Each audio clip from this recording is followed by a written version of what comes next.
Good evening, ladies and gentlemen, and welcome to the Legatum Institute, an independent public policy unit whose researches and publications encourages us to think about the cause and nature of human prosperity in a way that is both international and interdisciplinary.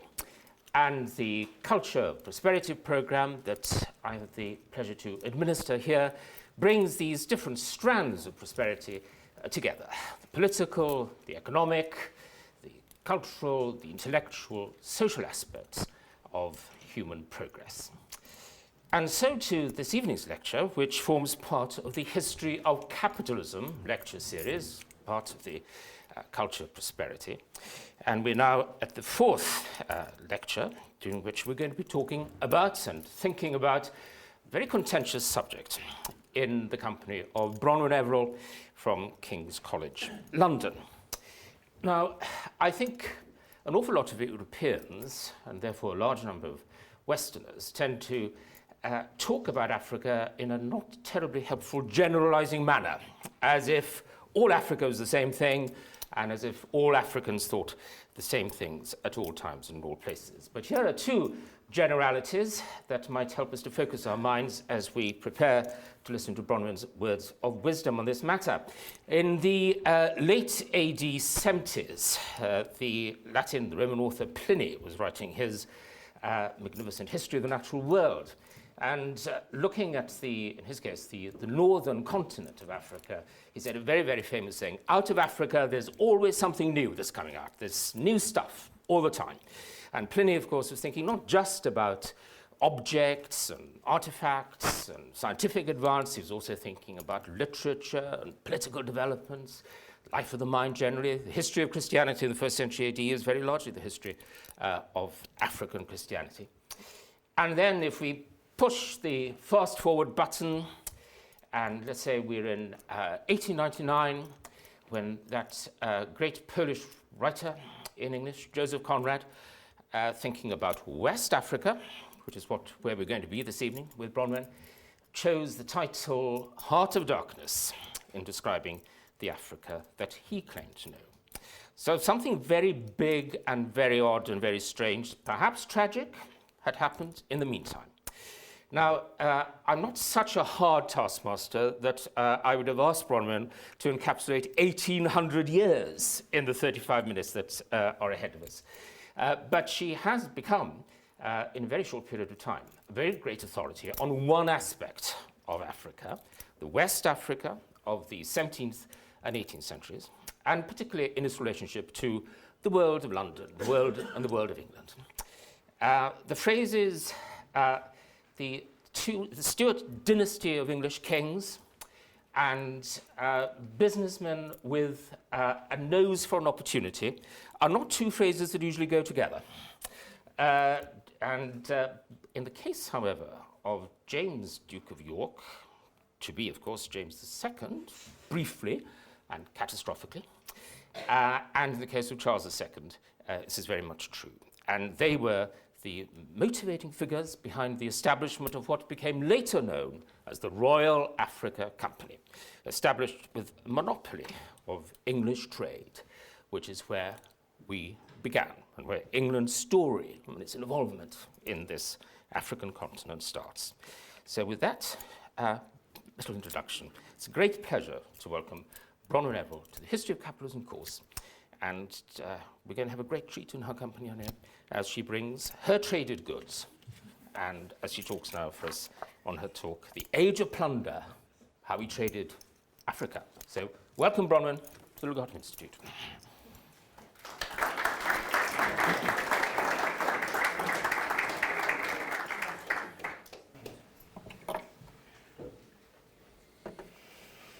Thank you very much, and I'd like to thank the Institute for hosting me to speak on this exciting series of lectures on the history of capitalism. And given the growing acknowledgement, both in the historiography and the historical literature and in sort of the popular understanding of the history of capitalism, of the importance of Africa to the rise of capitalism in the 18th century, and especially to the rise of the global moral economy in the 19th century, it's great that this series has seen fit to include Africa in the trajectory of its development. So the 18th century was the century of the Atlantic economy. British trade to America and Africa multiplied by nearly 8 times from the beginning of the century to the outbreak of the American Revolution. British exports to America and Africa grew in value from £375,000 to nearly £3.7 million over the century. African exports also increased dramatically over the course of the 18th century. Gum Arabic, gum Senegal, ivory, gold, camwood, rice, guinea wood, beeswax, but most strikingly, slaves. Many of these commodities were important to the growth of industrialization in Europe. One, the commoditized labor performed by the enslaved, was essential. Together, these imports and exports helped to create an Atlantic consumer culture. African goods were in demand in London, American goods were in demand in Furakaria and in Sherbro, British goods were in demand in Philadelphia and Cape Coast, and African labor was in demand everywhere. As one anonymous trader wrote in 1772, "How vast is the importance of our trade to Africa, which is the first principle and foundation of all the rest, the mainspring of the machine which sets every wheel in motion." The 18th century saw 2 important turning points in the development of European trading relationships with Africa. First, the exponential expansion of the slave trade and the growing reliance of all parts of the Atlantic world on a slave-based economic system. And secondly, at the end of the 18th century, the growth of the abolition movement and the subsequent reframing of economic and political relationships with African states and people. These 2 commercial innovations not only shaped the way that we imagine Africa's place in the global commerce of the 19th, 20th, and 21st centuries, they also gave rise to numerous developments in the history of capitalism. Atlantic commercial ventures in Africa reflected and affected the development of industrial capitalism, the dynamics of imperial commercial relationships with West Africa, and the changing consumer thinking about the products of empire. So in this lecture, I'll be exploring the organizational innovations, the political innovations, and the economic and commercial innovations that emerged from the engagement of European and African states, companies, and individuals in the long 18th century. The British, Dutch, French, Portuguese, Fante, Fola, Efik, Congo, all of these groups developed new systems for incorporating their global economic connections and developing new ways of extending long-term, long-distance credit. The rise and fall of the Royal African Company illustrates the dynamic evolution of Atlantic trade in this period, and also set the stage for the type of commercial relationship that would define much of the global economic interaction with African states to arguably the present. So I'll begin by looking at the operation of the African trade over the course of the long 18th century. And then I'll explore in a bit more detail the themes of organizational, political, and economic innovations as they emerged over the long 18th century. So to begin with the African trade on the ground. The rise of export trade, and ultimately the slave trade, was not a process that happened to Africa, but a varied process that involved both resistance to and complicity in the expanding trade. The growth of African Atlantic commercial enterprise had a great deal of regional and even local specificity, not unlike the commercial dynamics at play in Europe and in North and South America. Why did sugar take off in Cuba, tobacco in Virginia, shipbuilding in New England? Why did the slave trade operate so extensively from Bristol and Liverpool and not from Ipswich and Portsmouth? Why did the Wolof and Fante end up being important slave traders, but the crew became known as excellent pilots, and the Balanta became most famous for their resistance to the slave trade? Primarily, a combination of local, political, and economic dynamics and social change over the 18th century. A certain amount of path dependency, power dynamics, and the availability of local resources. So in this section, I'll discuss the mechanics of the trade, and in the long 18th century, so in this case from 1660 to 1807, that involved a change from royal chartered companies to an emphasis on independent, separate, or as I'll largely refer to them in this discussion, private traders. This was the result of 1, political and economic transformations in Britain, 2, interactions between the various European trading companies and powers, and 3, the actual political, economic, and commercial situation on the ground in Africa, which in the end, I would argue, had the greatest impact. So the Royal African Company and later the South Sea Company, the two chartered companies responsible for much of the English and then British Africa trade in the first half of the long 18th century, both operated as chartered royal monopolies. In the late 17th and early 18th century, when they were founded, this was the preferred European structure for operating overseas and imperial trade. In Africa, the Dutch West India Company and the French companies, the Compagnie des Indes and its successor, the Senegal Company, were the largest competitors for slaves. The companies often went to war or used the occasions of numerous European wars of this period. So the European countries involved in African trade were at war with each other for 73 out of 150 years to attack and raid each other's forts in Africa. And this contributed to, for instance, the bankruptcy of the Compagnie des Indes. On the American side of the Atlantic, the major powers were all interdependent for much of the expansionary period of the slave trade and the establishment of colonial plantation economies. The Dutch provisioned the French colonies, the Dutch, then the French, then the British provided slaves to the Spanish colonies. The British American colonists made trading fortunes in Spanish and French Caribbean colonies, and the Portuguese were able to focus almost exclusively on an extractive economy in South America because they could rely on British manufacturers and financing, this despite the fact that there were sort of mercantile practices in place. Around the Atlantic, demand for enslaved labor to produce the tropical commodities that had become and were growing as an essential part of modern life, so sugar, cotton, indigo, and rice, fueled the expansion of the groups involved in providing that enslaved labor. The shareholders in the Royal African Company attested to the connections between royal prerogative and early commercial expansion into the Atlantic and demonstrate the 17th century style of Atlantic mercantilist expansion. Wealthy London merchants were joined by numerous members of the Stuarts, and the Duke of York, Charles II's brother, James, as we heard later, James II, was the main shareholder and director at its founding. First, as the Company of Royal Adventurers, trading in Africa in 1660 at the Restoration, and was responsible for leading the merger with Gambia Merchants Company to establish the Royal African Company in 1672. When the Gambia Company's charter then expired in 1678, it fully merged with the Royal African Company. And this is an image of the Royal African Company's seal, which was later used on the coin, which became known as the guinea. The new Royal African Company was given a royal monopoly of the slave trade from its incorporation in 1672 until the charter expired in 1698. Between 1672 and 1689, the Royal African Company was responsible for the transportation of 90,000 to 100,000 Africans. As William Pettigrew's important new book, Freedom's Debt, has indicated, the changes that took place in British political life from the Glorious Revolution, 1688-89, had an important effect on the development of chartered company trade and free trade in Africa. What followed were the Africa trade debates that shaped the terms of slave trading in the 18th century. Because the company had to come to the new parliament in the wake of the Glorious Revolution for confirmation of its monopoly, it was in the unique position of being the focal point of debates about the old order and the new. Independent traders, who had far less influence in the old regime, but therefore also had fewer ties to it after 1689, were able to make a case for the opening up of African trade as an important point of principle.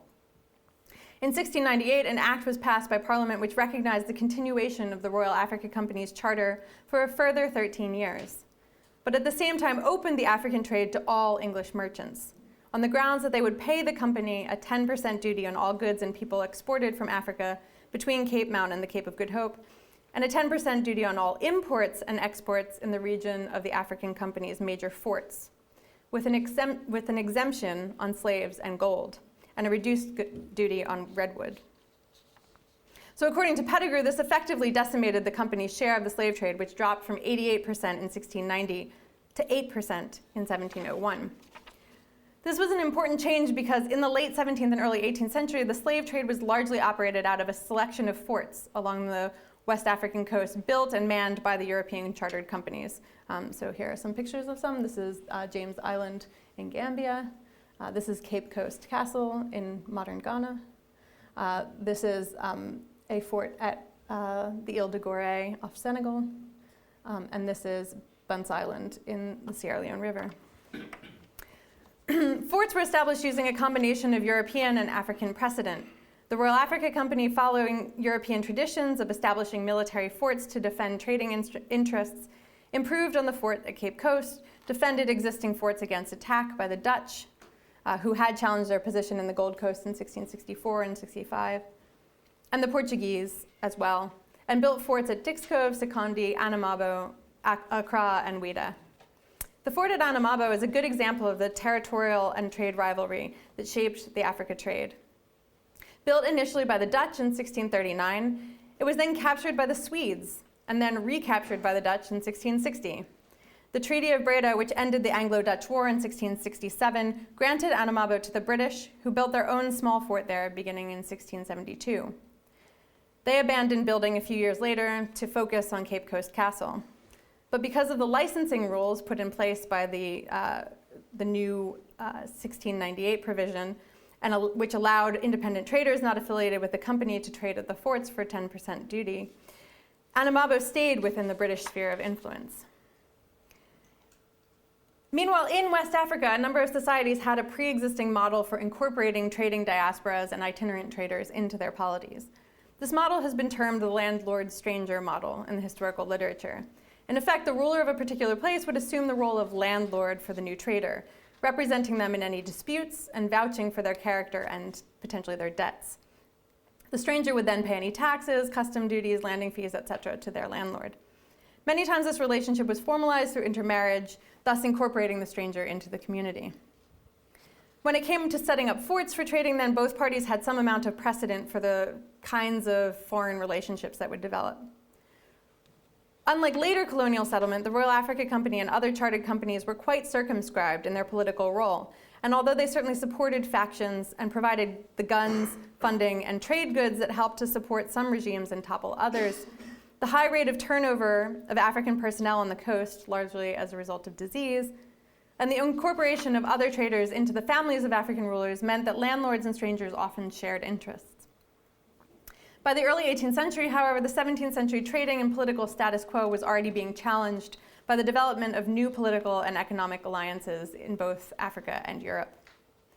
For instance, from 1694 until 1700, the Royal Africa Company was a major participant in the Comenda Wars between the Dutch and British traders, who were allied to different African leaders in the port city Comenda, which is in modern-day Ghana. During the four Comenda Wars, the Royal Africa Company allied with a merchant prince named John Cabest to depose the sitting king and permanently establish a fort and factory in Comenda in order to control the gold trade from this region. So the focus still at this point is on gold. However, the conduct of the wars and the instability they caused led to the growth of the slave trade from the region as civil wars ensued for control of the trade to the British, and captives from the wars were sold off to pay for the mercenaries and guns necessary to gain political control. The barriers to entry in the slave trade were briefly lowered by the political instability of these kinds of wars.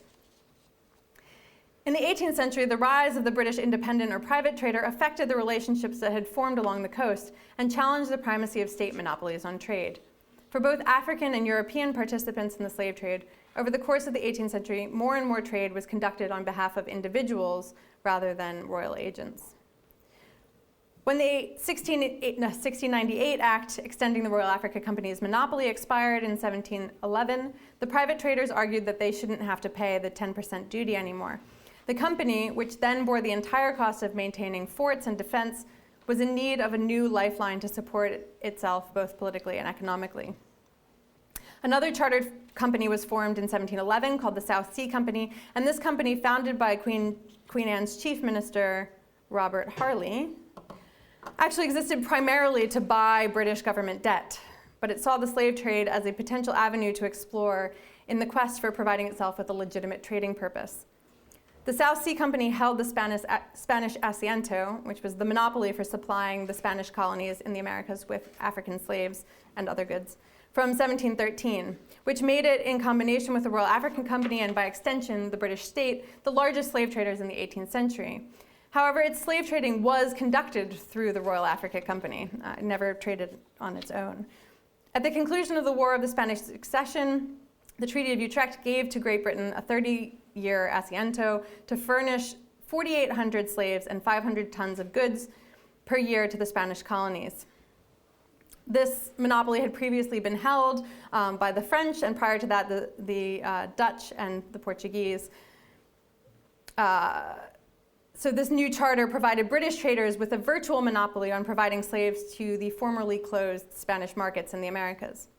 The asiento was not a straightforward contract, however, and disputes over the treaty led to the Caribbean War of Jenkins' Ear, 1739, which is the only war to be named after somebody's body part, between Spanish and British actors. Harley awarded the contract to provide the South Sea Company to the Royal Africa Company, largely because of the close ties between that company's board and the Tory leadership. But the inability of the company to keep up with the private traders who were still trading along the coast, and the South Sea Company's failure to pay for the contracted slaves made the Royal Africa Company turn to the new Hanoverian monarch to propose a new approach to African trade, one that considered trade to Africa and the establishment of plantations and commerce with the interior of Africa in place of the earlier focus on coastal slave exports. The appeal to the monarchy was well-timed and coincided with both a stock market boom and a chance to finance the new king's debt. The political, economic, and personal connections between the South Sea and Royal African companies in these crucial bubble years would lead to later accusations that the Royal Africa Company participated in the same share price inflating tactics and manipulations of the more famous or infamous South Sea Company. In 1720, under the guidance of their new director, the Duke of Chandos, who is here, the Royal African Company restructured its finances to raise funds to cover the existing debts and recapitalize the company for new pursuits in the African interior and make a lot of money for the people who were the directors. When those schemes ultimately failed, it was largely because they vastly overestimated the company's ability to claim territory or to usurp African ownership of the gold mines. Effectively, the only trade that Africans were willing to allow to be controlled by foreigners was the slave trade. The revival of the company's fortunes in the 1740s reflected the growing French threat to British African commerce, but it was short-lived, as the private traders made a strong case that any reestablishment of a regulated monopoly would lead to worse financial disasters than had occurred in the South Sea bubble, as the Royal Africa Company had used stock market manipulation to expand its own share price and the fortunes of their directors. The Royal Africa Company continued to operate in an official capacity until the 1750s, but from that point on, the Company of Merchants Trading to Africa took over the operation of the British forts on the coast until they were incorporated under the government of British West Africa, with its capital in Freetown in 1821. The new Company of Merchants was a regulated body, but not a monopoly. They were responsible for maintaining the forts, but trade was entirely conducted by private traders. Both African and European individual traders hoped to cut out the middlemen and reduce the infrastructure costs of the old ways of trading. No permanent establishments, no or greatly reduced customs payments and taxes for trading privileges. The groups and places that had been shut out of the trade prior to 1752 saw their fortunes increase dramatically over the next 30 years, as the proliferation of independent private traders and the growing number of ports involved in the slave trade led to an increase in competition, but also an increase in the amount of the slave price going directly to the seller. The political unrest and the instability of the early 18th century helped to fuel the expansion of the slave trade, but it also threw trading alliances into chaos and undermined the relationships between the trading companies and the African middlemen they relied on. Along some parts of the coast, therefore, new polities were formed by the mid-18th century to respond to the need for commercial stability in this Atlantic trade. As new African and European political and economic systems emerged in the mid-18th century, it was clear that Atlantic commerce was crucial to the survival of both. In the 18th century, the European chartered companies tended to be based out of ports that were controlled by African states in the interior, rather than being capitals in and of themselves. So, for instance, Ouidah, which is along the coast here, you can see it listed in red, in modern Benin, was the port for African trade for the Dahomey Kingdom, but its capital was inland in Abomey. In these port cities, new organizational structures like trading guilds or neighborhood companies emerged. These port cities also created a merchant elite that may have been related to the royal authority, but which still had a separate power, something that would become very important in the 19th century transitions from the slave trade. In the Gold Coast, where the Royal Africa Company had forts at Anamabo and Cape Coast and the Dutch held Amina, the Fante emerged by the mid-18th century as the dominant trading partners. Recent research on the Gold Coast slave trade by people like Rebecca Shumway and Ty Reese has emphasized the role of the Fante as important economic actors in shaping and responding to the growth of the commerce and enslaved people. Their political structure emerged from the wars of the early 18th century and was therefore formed by and also subsequently helped to shape the slave trade in the region. In the Bight of Biafra, the Arrow expansion of the 18th century was the most important factor in the development of this region as an Atlantic commercial hub. The Arrow diaspora spread throughout the interior, establishing settlements while maintaining relationships with the metropole further inland on the Cross River. So just in a little indent there. The Afik were one group that formed a trading guild in the Cross River, again in modern Nigeria, called the Ekpe. Antara Duke, a member of the Ekpe Guild, kept a diary of his business in the 1780s. And as Braidwood, Latham, and Northrop point out in the introduction to their edited edition of Duke's diary, Antara wrote his thoughts at a peak period of trade when Afik merchants over a 3-year period sold Europeans 15,000 slaves, 500,000 yams, and 100 tons of ivory, palm oil, dyewood, and pepper. At the various port cities such as Ouidah, free trade was enforced by African authorities. This was obviously in their trading interest, as the European competition for captives and for goods would drive up prices. But it was in the interest of the European traders as well, who knew that they would be protected from attack by the rules of the free ports. So European traders also preferred to trade there, even though they would potentially be paying higher prices for the benefit of security from the other European powers.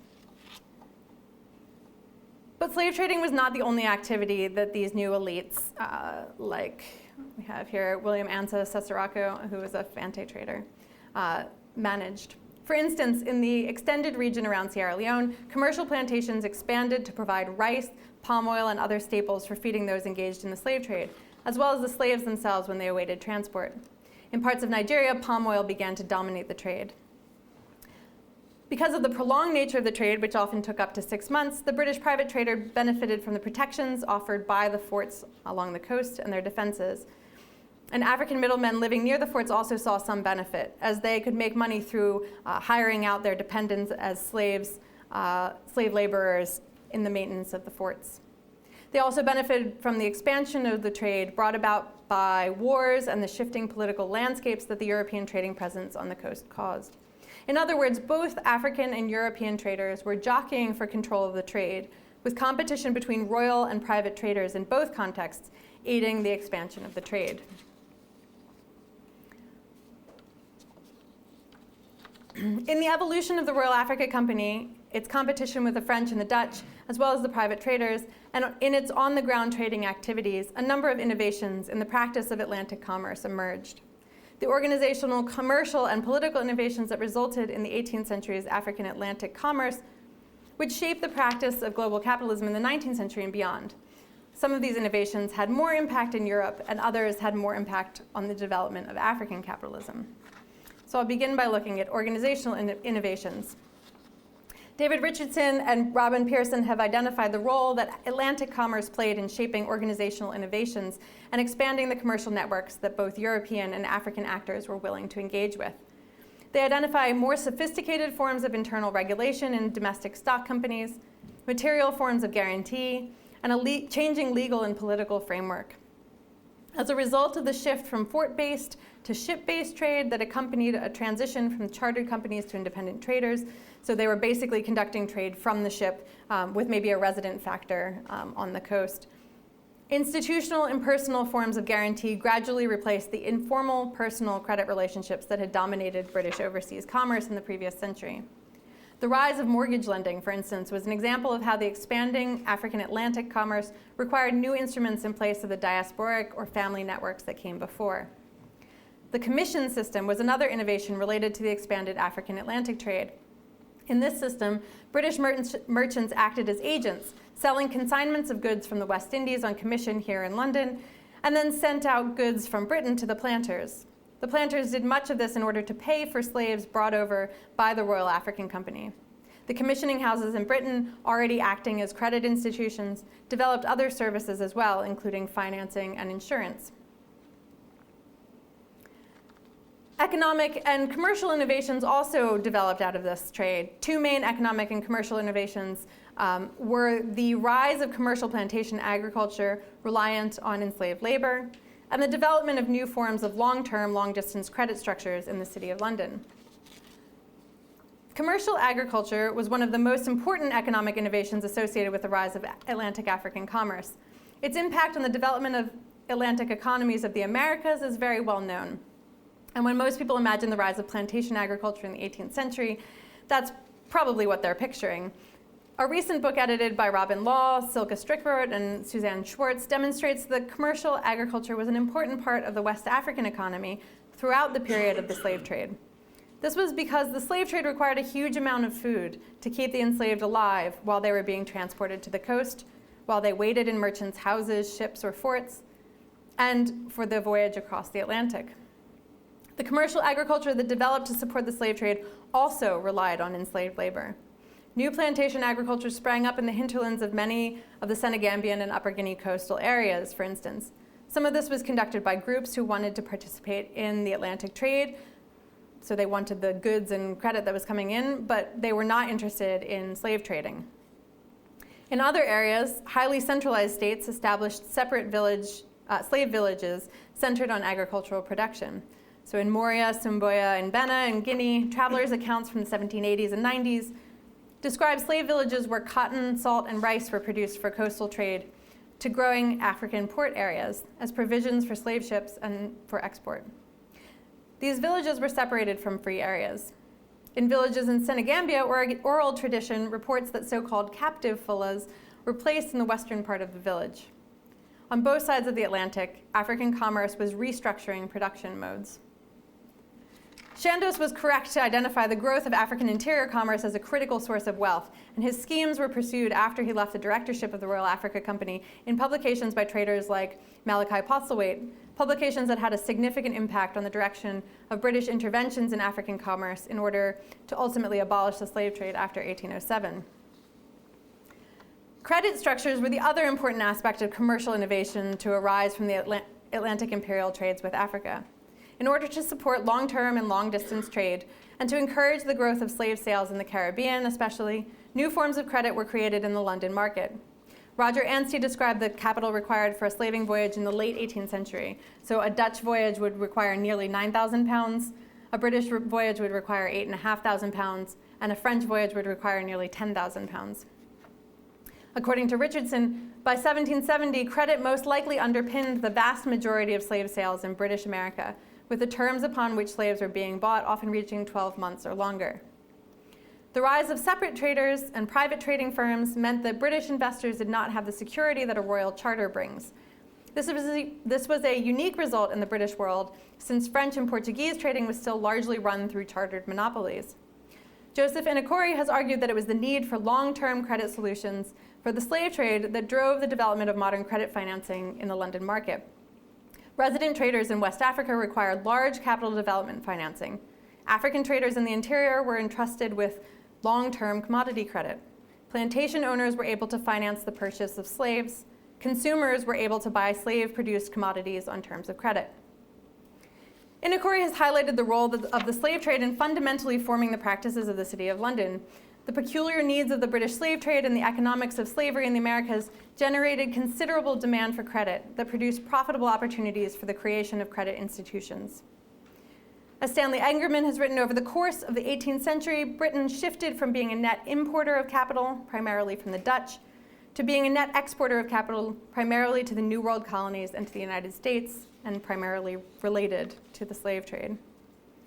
With exploding demand for African labor to produce the sugar, rum, cotton, and tobacco demanded around the Atlantic by consumers increasingly able to buy on credit, African slave traders were in turn extended more and more generous terms of credit.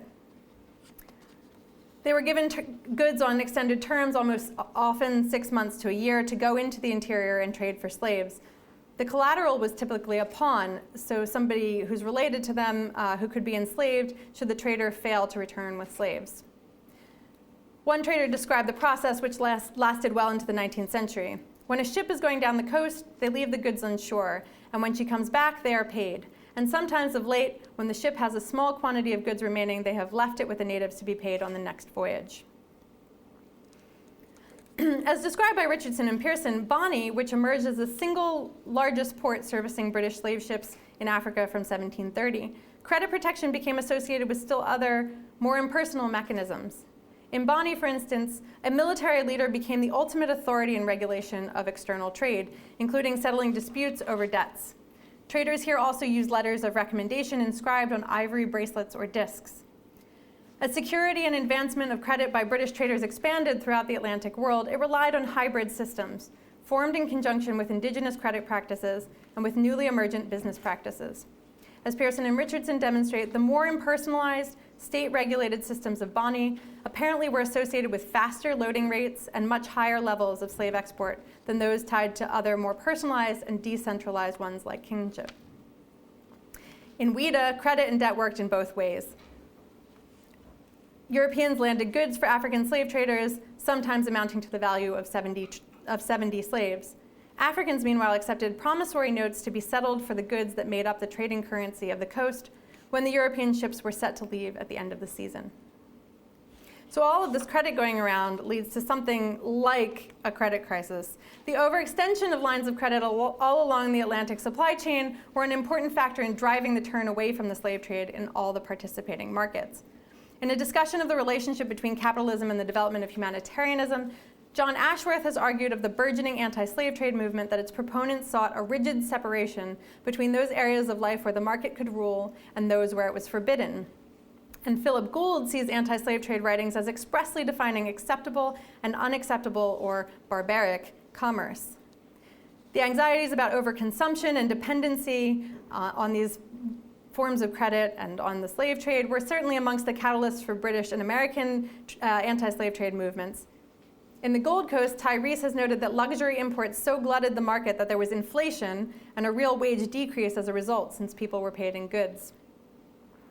In 1789 to 91, the emergence of an Islamic revival in the state of Moria in the hinterland of Freetown, centered on cleansing and correction and led by a leader called Fatah, shared much in common with the providential movements and evangelical revivals taking place at the same time in Britain and North America. A similar revolution occurred in Futa Toro on the Senegal River, and these revolutionary states at least temporarily resolved not to participate in the Atlantic slave system anymore, though like France and America, they found that their economies really did need slave labor to continue, since the new leaders needed the credit and income to keep their armies functioning. So this leads nicely into the last of the forms of innovation that contributed to the development of modern capitalism, political economic thinking. Aside from the role of a late 18th century credit crisis in provoking new thinking about economic morality in the slave trade, the African Atlantic had a more fundamental role to play in the development of economic ideology. Pettigrew has identified the arguments over political support for the Royal Africa Company as critical to the development of the idea of economic freedom and free trade ideology. So, Company of Merchants Trading to Africa, free trade to Africa, being very prominent on their coin. The ability to participate in Atlantic trade ultimately became a right to participate in Atlantic trade, and the right to free trade became enshrined in 18th century British economic ideology. The 18th century African trade led to innovations in economic ideology around the Atlantic world, largely as a result of the growth in opportunities for profit and the complex credit structures and anonymity required for the trade. These complex credit arrangements required more than just partnerships or family networks. They required more impersonal innovations that ultimately had an influence on the way that commercial relationships were imagined as impersonal and individual, rather than familial and personal. Growing opportunities for profit and for reinvestment of profits from other forms of global trade meant that more people wanted to access foreign markets. Ultimately, this resulted in a growing class of individuals interested in challenging the chartered company monopolies of the 17th and early 18th century model of overseas capitalism. So to conclude, by the end of the Napoleonic Wars, the slave trade from Africa north of the equator had been legally abolished, although its continuation in practice was the target of repeated European and American campaigns throughout the mid-19th century. But many of the commercial practices that had been formed and refined during the 18th century continued to shape the political, economic, and organizational relationships between various Atlantic actors. The continuities in, for instance, personnel, in trading practices, in locations, all reflected the durability of the impersonal, institutional, long-distance arrangements that had been developed and refined by both European and African actors in the 18th century. Much of the struggle between European and African merchants was over who would act as the middlemen in trade. Controlling the right to trade, regardless of the goods or people being traded, was crucial to the ability to profit in African trade. Not unlike the problem faced by West African economies reliant on commodity exports today, the ports with the lowest trading fees were preferred, and leaders who could access even some amount of custom payment were happy to compete with the stronger governments who demanded higher payments and whose ports were ultimately boycotted or blockaded by European forces. Similarly, levels of credit and loans were extended in the 18th and 19th centuries in ways that challenged the long-term economic viability of Atlantic commerce for African states. With pawns as collateral in the 18th century, and ultimately property as collateral in the 19th century, traders seeking those very resources had few qualms about overextending credit. The 18th century was a formative century in the establishment of British overseas trading innovations.